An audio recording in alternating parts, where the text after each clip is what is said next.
Banzai Bits, it's all about the zone. Let's fly now! Let's fly now! Let's fly now! Get my face! Let's fly now! Lift my face! Let's fly now! Get my face! Let's fly now! Welcome back, everyone, to another edition of Banzai Bits. Yes, I changed the name. Deal with it! Anyways, I'm your host, Ryan, and this is a smaller podcast in between our bigger talks over on Banzai Chat. In this, I like to dive into my thoughts a little bit deeper on video games, anime, movies, and other pop culture.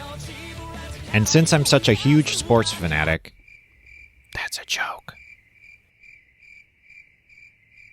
And it's Madness in March, or whatever they call it, I thought I'd be talking about one of the very few basketball-related things I could think of.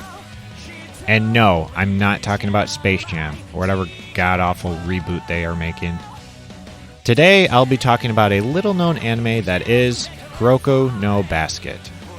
So let's pump up those sneakers and get to the three-point line, and enjoy this hyper-style sports anime.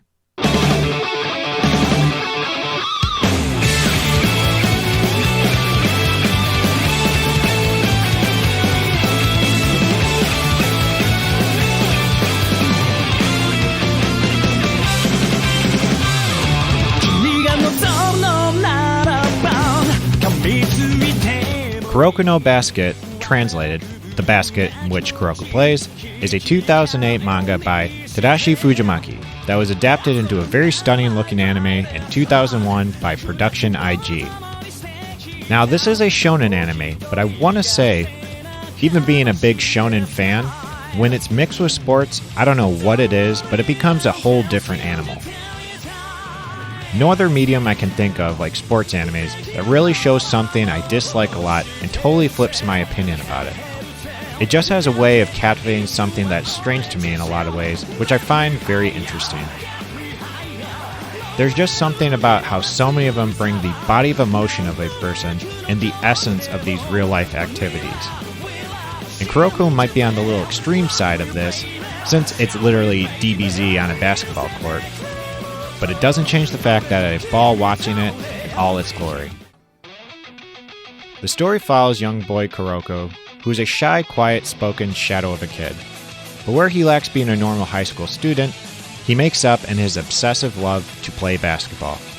So, of course, he joins his high school team, and they find out he's a little bit more the b-ball player than he might come off to be.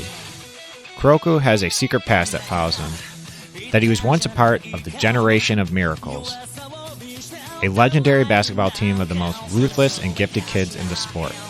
But now that the Generation of Miracles have all moved on and are at different schools, Kuroko and his new team now must face off against his past fellow players in the deadly game of basketball.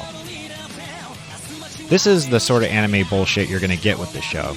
And guess what? I loved every damn minute of it.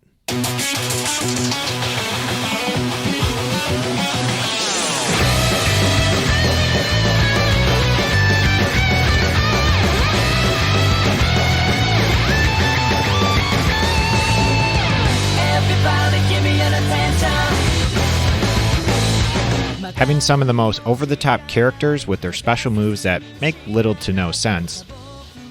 From Ryota Kisuke, who copies any player's moves, to the famous ace player, Ayomine, whose skill is just being a non-stop badass. To even our main boy Kuroko, and how they did an amazing job at just making passing the ball cool and a force to be reckoned with. Which I never thought would be such a compelling thing to watch. The show is very character-focused, with the teams being like a family and how they all work with each other's strengths and weaknesses. You know that whole motto, there's no I in teamwork kind of thing. Now, there would be no bits without the beats. And of course, I have to talk about the music of this as well. From all the great openings done by the J-Rock band Grand Rodeo, that really knows how to hype you up for each episode to come. And its original soundtrack should get some love as well, because of its dramatic arrangements that fit so well with the series' big moments.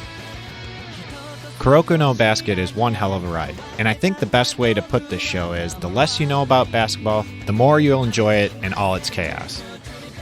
But it's not all fun and games. The show does lack a few things as well, with some weak backstory arcs, pacing issues, reused plot points, and I would say a not so satisfying main antagonist, if that's what you want to call it. There are definitely other sports animes that outshine this one by a long shot. But overall, it's a very eye-popping experience that holds a lot of intense matches and a show that's just very fun to jump into without much thought. There's so many anime that can be just your typical hyper-fighting, beatdowns, the only strong will win type. But I find it more fun when I can watch something like a sports anime that will get me to the edge of my seat for a few moments, kind of give me a taste at why people enjoy sports so much, even if the characters I'm watching are not real.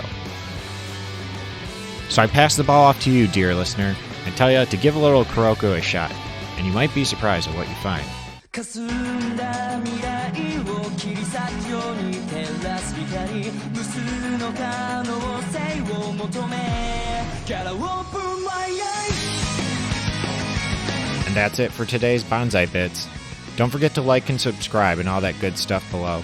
And remember to check out banzaichat.com for more ways to support the podcast. I've been your host, Ryan, and I'll catch you all next time.